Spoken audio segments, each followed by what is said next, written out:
Quand l'enfant paraît, on a l'impression que c'est une terre vierge où ce que l'on pourrait y mettre dedans lui permettra de s'épanouir.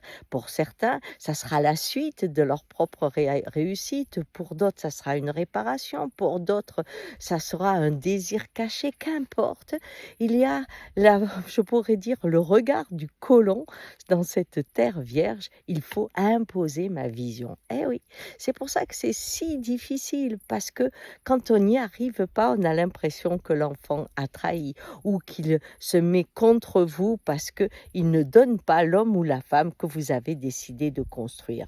Quand on comprend cela et qu'heureusement Dolto et d'autres sont arrivés pour essayer d'expliquer que un enfant qui, par exemple, est un oiseau migrateur, quand il arrive dans une famille qui est une poule de poulailler, va avoir beaucoup de mal à rester dans un cadre où c'est le fermier qui lui donne à manger. Vous voyez, il voudra toujours partir ailleurs. Quand on comprend cela, on sait que le goût de la colonisation avec la violence qui s'impose, c'est-à-dire la destruction de ceux qui y vivent et sinon la mise en esclavage pour qu'ils soient comme celui qui a colonisé, eh bien, est à l'image de l'éducation que l'on faisait souvent pour les enfants. Alors quand j'entends parler, il faut les dresser, il faut les éduquer, je me dis encore une façon de refuser la diversité que le monde a créée.